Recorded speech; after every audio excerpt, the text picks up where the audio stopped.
Presa dalla polizia locale di San Michele a Tagliamento e Bibione, la banda specializzata in furti di biciclette di valore, una banda composta da cittadini romeni che arrivavano a Bibione e Lignano, si fermavano qualche giorno e poi rientravano in patria dopo i furti commessi, bici per oltre 200.000 euro di valore, quasi tutte restituite ai proprietari.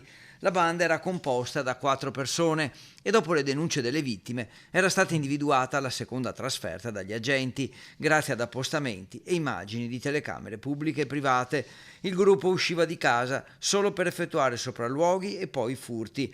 Alla terza trasferta la polizia locale li stava già attendendo e non appena attraversato il confine con l'Italia sono stati pedinati. Di giorno a Lignano, dove sul lungomare rubavano le biciclette ai turisti che si trovavano al mare, mentre di notte effettuavano i furti a Bibione, presso gli hotel e i residence. Appena appurato che erano pronti per portare il carico in Romania, la polizia locale ha fatto irruzione nella villetta che avevano affittato vicino a Bibione. I 4 sono stati fermati e trasferiti nelle carceri di Pordenone e Trieste. All'interno dell'abitazione trovate decine di biciclette del valore compreso tra i 5 e i 10.000 euro l'una. Alcune biciclette non sono state ancora riconosciute. Chi avesse subito un furto tra il 22 e il 25 luglio può contattare la polizia locale di Bibione.